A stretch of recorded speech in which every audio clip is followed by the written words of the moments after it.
croeso i'n gwasanaeth y bore yma. Jyst un cyhoeddiad cyn i ni ddechrau o'r esgobion. Mae Canon Siôn Rhys Evans yn gadael ei rôl fel ysgrifennydd esgobaethol ac is-ddeion yr esgobaeth. Bydd yr esgobion yn dechrau ymgynghori a chydweithwyr am y camau nesaf ar gyfer penodi deion newydd ac ysgrifennydd esgobaethol newydd.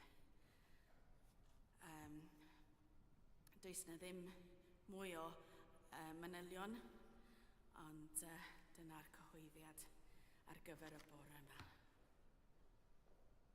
Molwch yr ior o'r ddeiar, chwi ddreigiau a'r holl ddyfnderau.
yr holl alluog ddiw sy'n maddau i bawb sy'n wir ei difeiriol, a drigar haw wrthych, a'ch ryddhau o bechod, eich cadarnhau mewn daioni, a'ch cadw yn y bywyd tragwyddol, trwy Iesu Grist ein harglwydd. Amen.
Gweddiwn. Holl alluog ddiw, yn creaist yn rhyfeddol a dyddelw dy hun, a'n hadfer yn fwy rhyfeddol byth trwy dy fab Iesu Grist.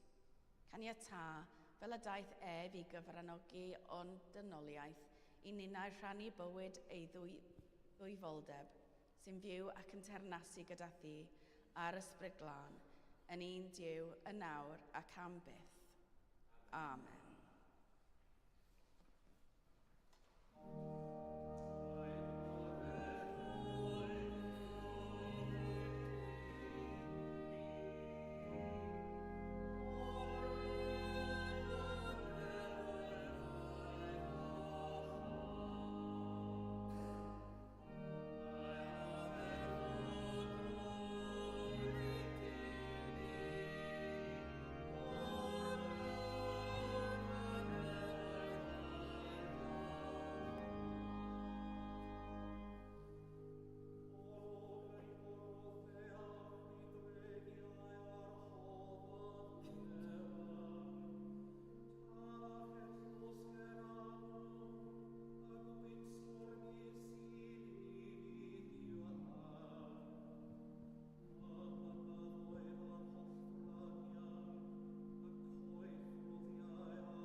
darlleniad o'r llyfr cyntaf a proffwyd Samuel.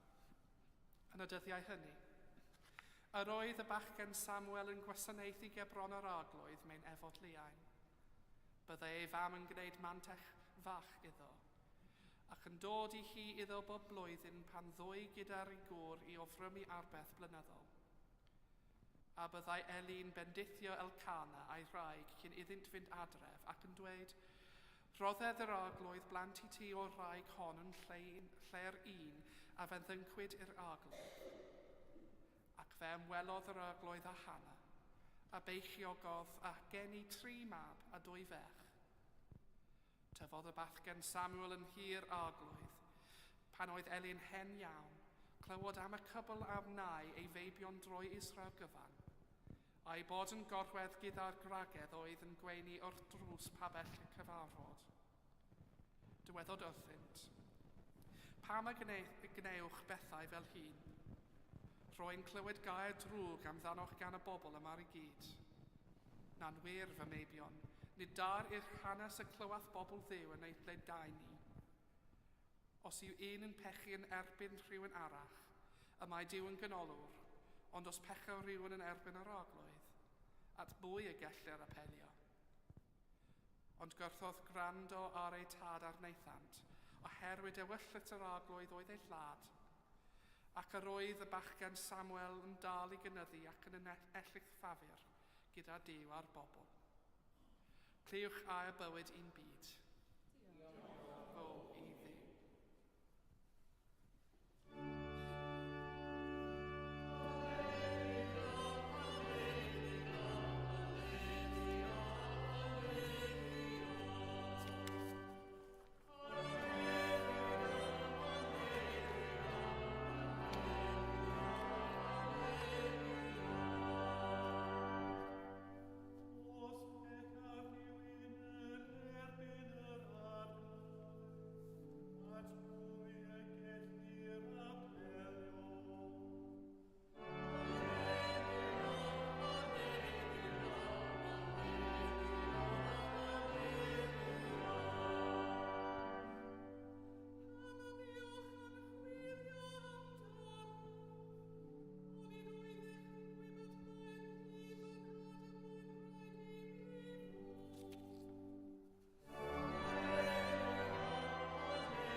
Yr arglwydd a fo gyda chwi.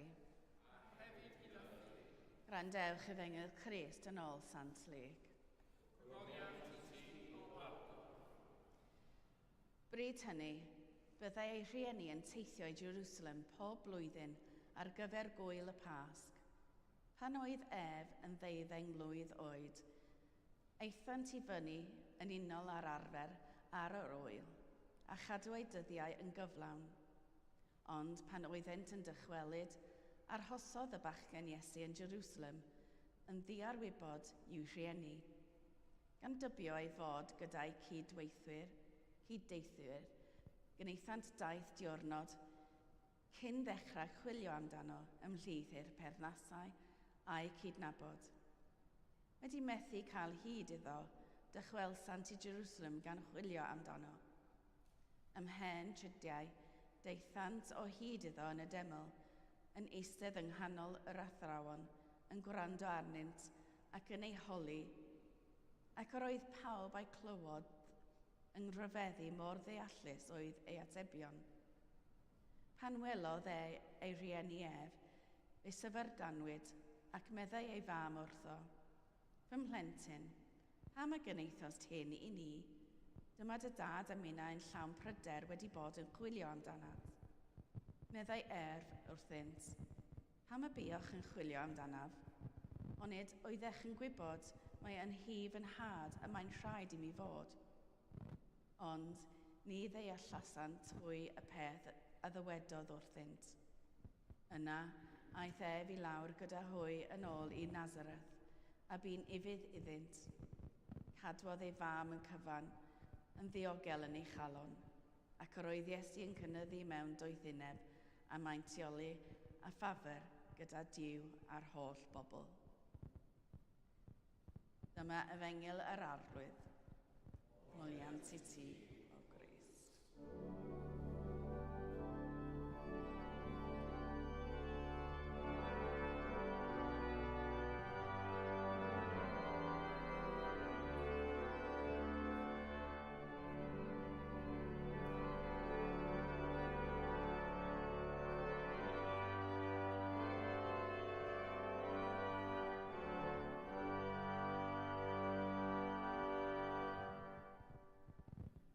Yn enw'r Tad a'r Mab a'r Ysbryd Glân. Amen.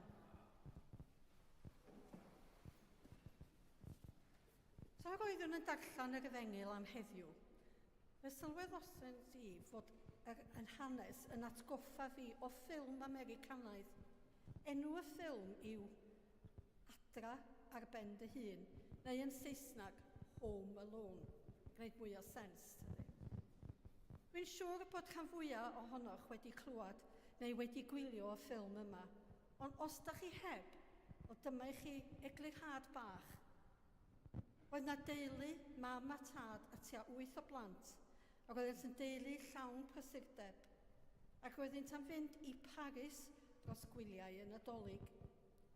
Off yn nhw ar yr awyren a hanner ffordd dyma nhw'n sylweddoli bod un plentyn ar goll. Sut yn y byd roedd hyn wedi digwyddwch? Sut fesach chi'n teimlo os y buasach yn ei sgidiau? Fe ddigwyddodd hyn i Mair a Joseph. Os feswn ni'n gofyn wrthynt, lle mae Iesu, sut fysa'n nhw yn ymateb?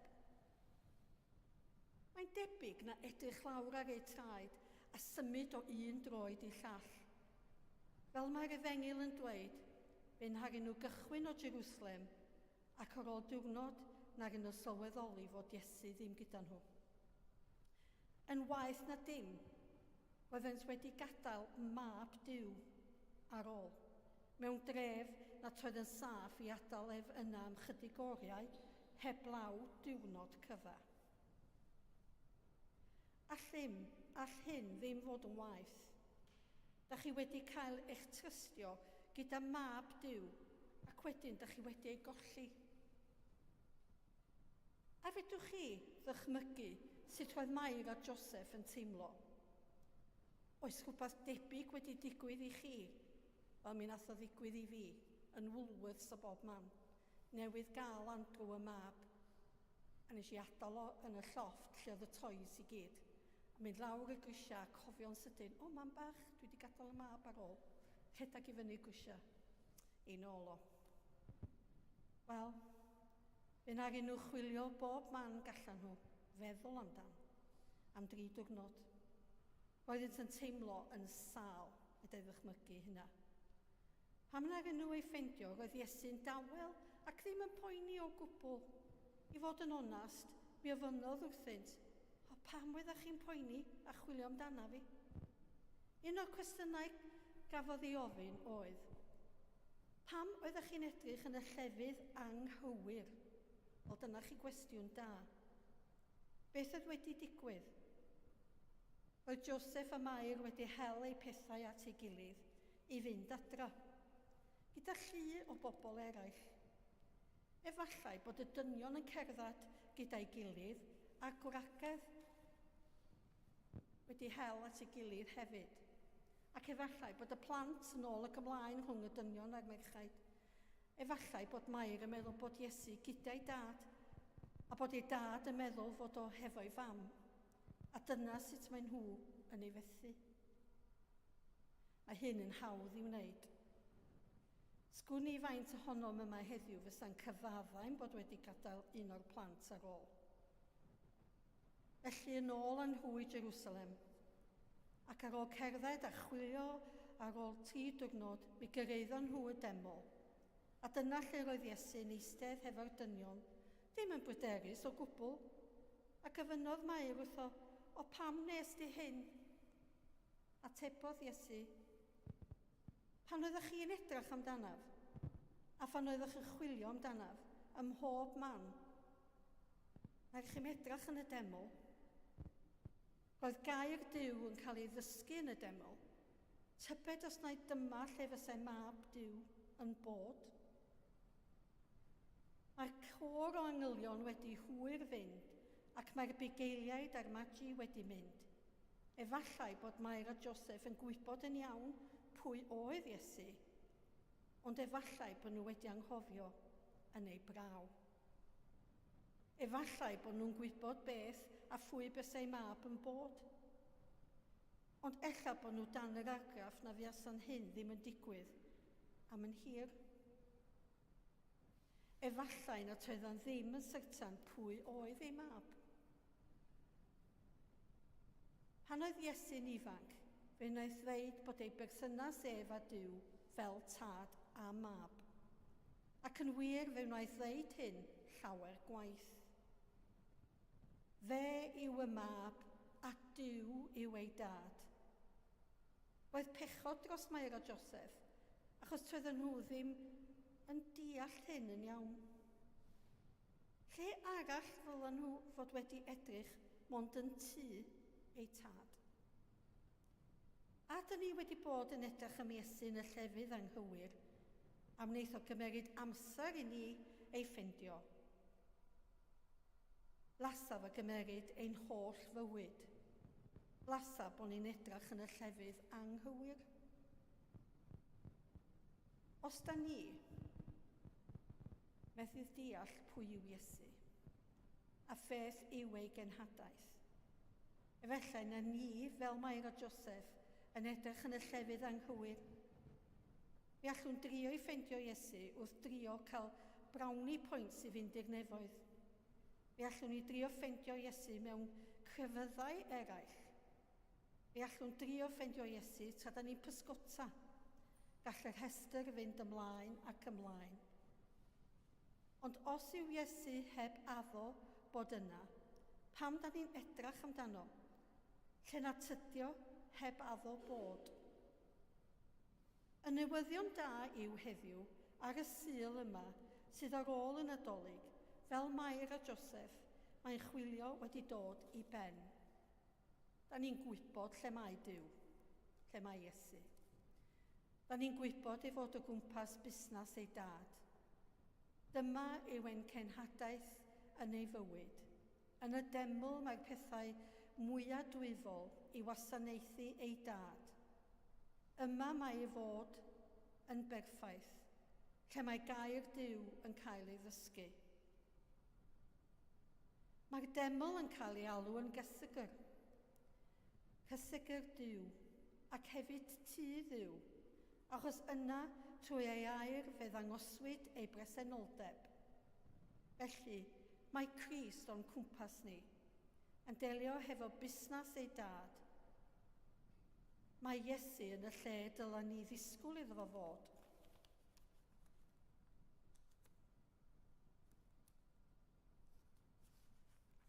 Lle bynnag mae 2 neu 3 o bobl yn dod at ei gilydd i addoli, fe all ei enw Iesu gael ei ffeindio.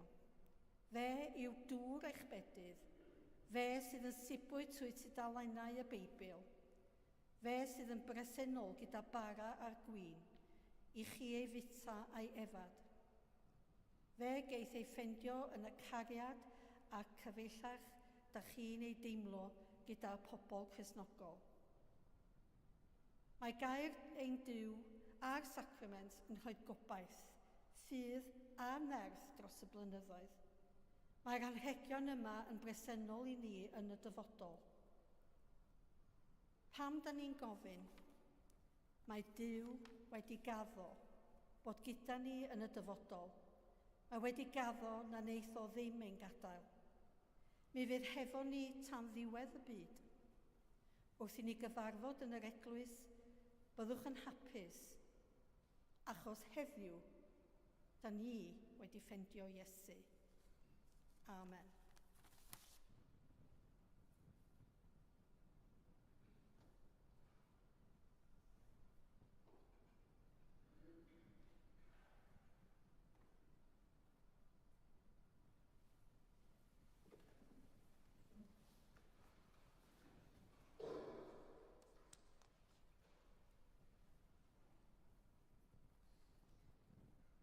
Ar y cyd, gadewch i ni gadarnhau ein ffydd. Rwyf yn credu ac yn ymddiried yn yw dad, a greodd bopeth sydd. Rwyf yn credu ac yn ymddiried yn ei fab Iesu Grist, a brynodd ddynol rhyw. Rwyf yn credu ac yn ymddiried yn ei ysbryd glân, sy'n rhoi bywyd i bobl ddiw. Rwyf yn credu ac yn ymddiried yn un Duw, Dad, Mab ac ysbryd glân. Amen. Gyda'n holl galon a'n holl feddwl, gweddiwn ar Dduw.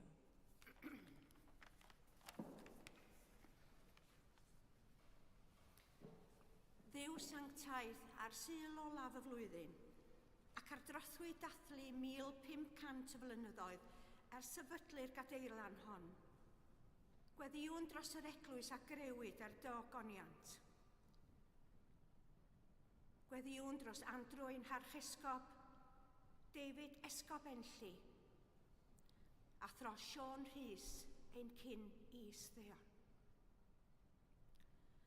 Dy roi ni oll doethineb i wybod beth sy'n gyfiawn, a nerth a gras i'w goflawni, mwyn parhad a ffyniant ein addoliad. Gweddiwn dros bawb fydd yn rhoi gwaith eu hamser a'i cariad yn blwyddyn sydd i ddod, i ddymhau a chyfoethogi'n meddyliau am bywydau yn y lle arbennig hwn. Gwna ni'n arwyddion o'th gariad yn ein heglwys, yn ein teuluoedd, yn ein cymuned, ac estyn i ni dy iachawdwriaeth ath dwf. Arglwydd yn dy drigaredd. Dduw sanctaidd, gweddiwn dros y byd a grewyd dan dy gariad. Yn ystod gwyl y diniweidiaid, gweddiwn yn arbennig dros blant mewn gwledydd lle mae casineb ac anhegwch yn llywodraethu, lle mae ofn, colled a dioddefaint yn arferol, lle mae'r rhagfarn ac anghydraddoldeb yn dyrn. Gad i ni dderbyn yr heddwch perffaith sydd yno ti, ac estyn i ni dy dangnefedd athgariad gwedd niwidiol, holl gynhwysol. Arglwydd yn dy drigaredd. Dduw sanctaidd, gweddiwn dros dy holl bobl wedi creu ar dy ddelw, ac yn enwedig dros yr unig, y galarus a'r claf. Anadleunioes arnynt, a dwg iddynt dy drigaredd a thras. Dyro heddiw hefyd y gryfder, nerth a heddwch i'r rhai sy'n gofalu'n gariadus amdanynt drwy'r cyfan. Arglwydd yn dy drigaredd. Dduw sanctaidd, wrth i ni adlewyrchu ar lawenydd a dathliadau gwyrth y geni, gweddiwn dros yr rhai sy'n teimlo baich tristwr ac galar yn drwm dros gyfnod yr wyl. A thros yr rhai yr ydym ei caru o nasgwelwn mwyach.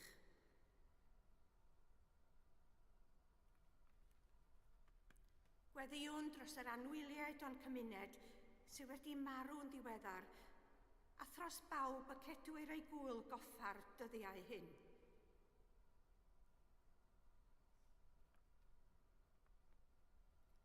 Gorffwys tragwyddol dy roeddynt o Dduw.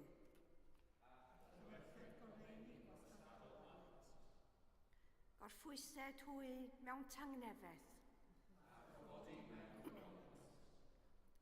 Dad trigarog, derbyn y gweddiau hyn, mwyn dy fab, garedwr Iesu Grist. Amen.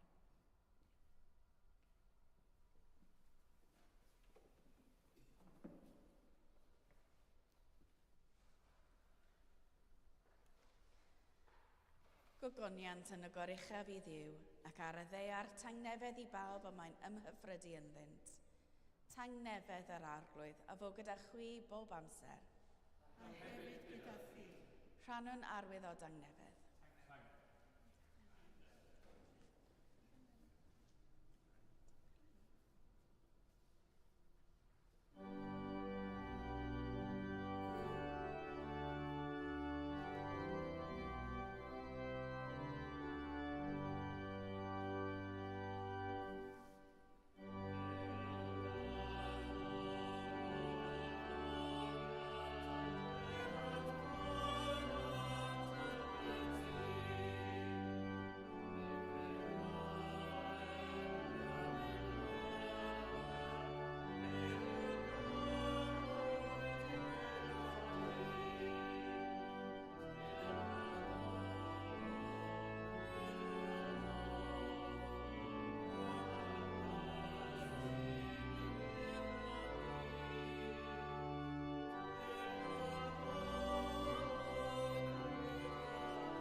Dathlwn gyda'n gilydd roddion a gras diw. Cymerwn y bara hwn, cymerwn y gwyn hwn, i ddilyn i siampl Crist, ac i ebyddhau yw o chyming.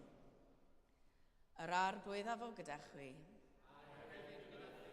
Dychefwch eich calonnau. Diolchwn i'r arglwydd ein diw. Iawn yn wir, ein dyletswydd a'n llawenydd bob amser ac ym mhob lle, yw diolch i ti, Dad Sanctaidd, holl alluog a bythiwiol ddiw, trwy Iesu Grist ein harglwydd. Ef yw'r gair a naid yn gnawd, trwy ddywef yr wyt yn rhoi i lygad ffydd, weledigaeth newydd o ddogoniant. Yr wyt yn datgelu dy gariad perffaith, ac yn ein gwahodd ithgaru a thaddoli di, y diw anweledig.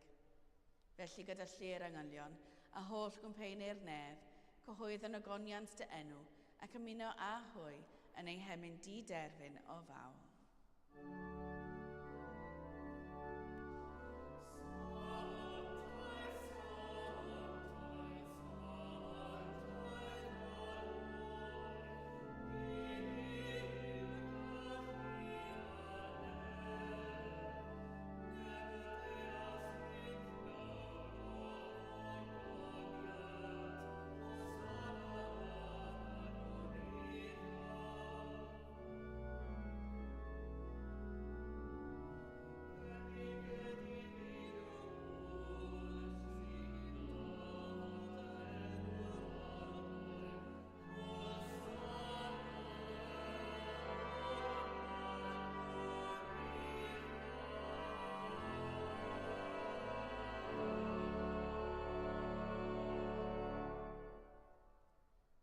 Pob moliant a diolch i ti y gwir a'r bywiol ddiw, creuo'r pob peth roddo'r bywyd.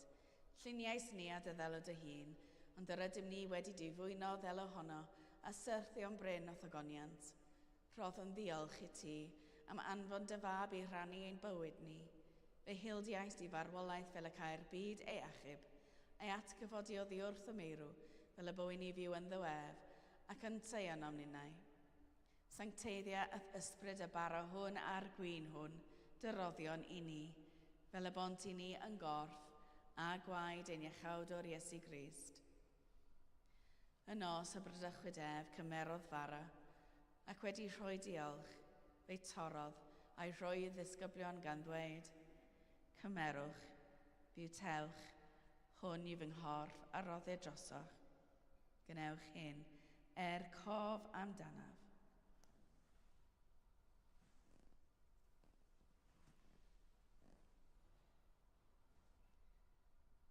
Yr un modd ar ôl swper cymerodd y cwpan, ac wedi rhoi diolch, fe roddodd iddynt gan ddweud, yfwch o hwn bawb, oherwydd hwn yw fy ngwaed o cyfamod newydd, a dywelliau drosoch a thros lawer, maddeuant pechodau.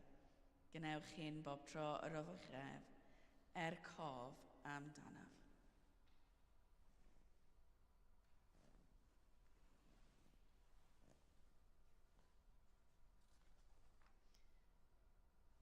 Cyhoedden ddirgeledd y ffydd. Bu farw Crist, atgyfododd Crist, daw Crist mewn gogoniant. Fel y gorchmynodd ef i ni o dad, yr ydym yn cofio Iesu Grist y fab, gan gyhoeddi ei farwolaeth fuddugoliaethus, a chan ymlawenhau yn ei atgyfodiad, a disgwyl iddo ddod mewn gogoniant. Deiwn ar bara hwn a'r cwpan hwn i ti, derbyn ein habeth o ddiolch a moliant. Adfer ac adfwyad y holl bobl, adnewyddon ni a phawb y gweddi yn trostynt, a thras, a thfendith nefol, a derbyn ni yn y diwedd, gyda thol saint, ill llawenydd di-derbyn hwnnw, a addawyd i ni gan dy fab, ein harglwydd Iesu Grist. Trwy ddywef, gyda gef yn ddywef, yn un dod yr ysbryd glân, eiddo ti dad holl alluog, yw pob anrhydedd a gogoniant. Yn oes oesoedd. Amen.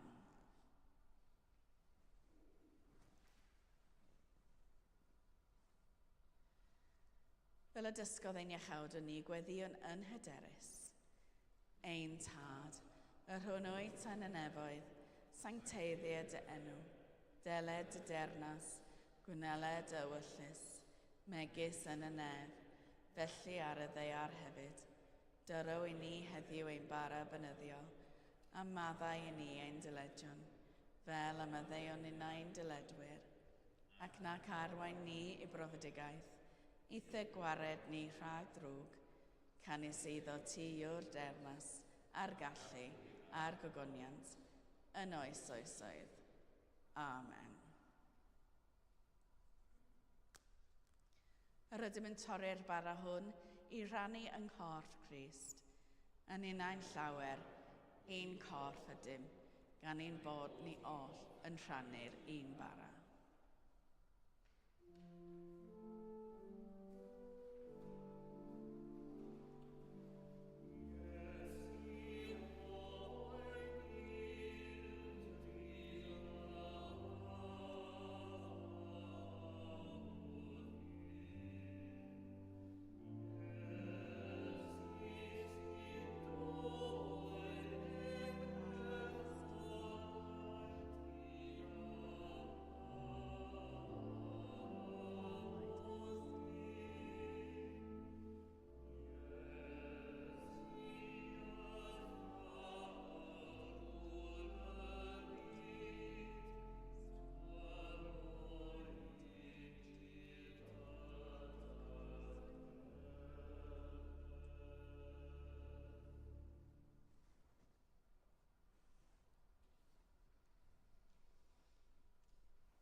Iesu, o ein Diw sy'n dwyn ymaith bechod ar byd, gwyn ei byd y rhai a elwyr i'w swper.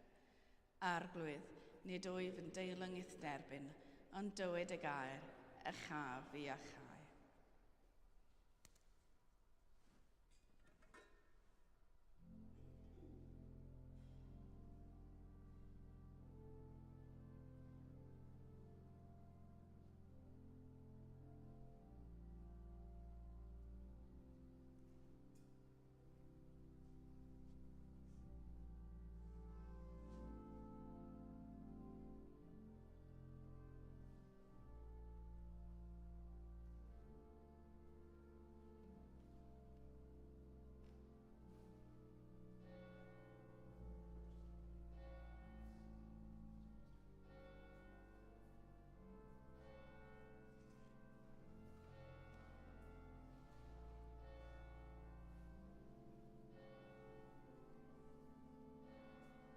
Crist ath gadw yn y bywyd tragweddol.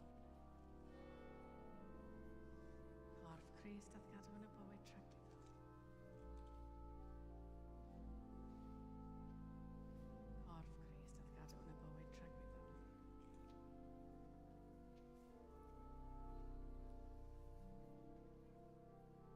Corff Crist ath gadw yn y bywyd tragweddol.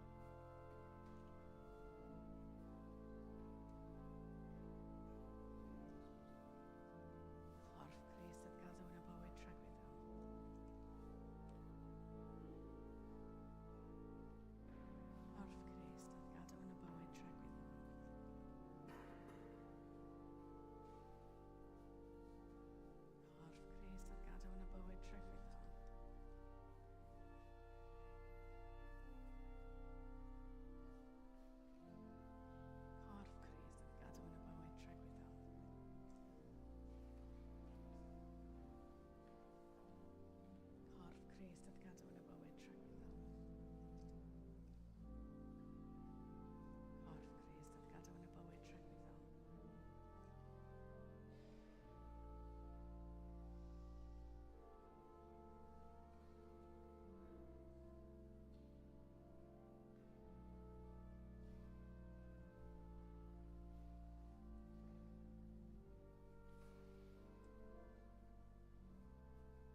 Diolchwch i'r arglwydd oherwydd graslon i wef ei gariad.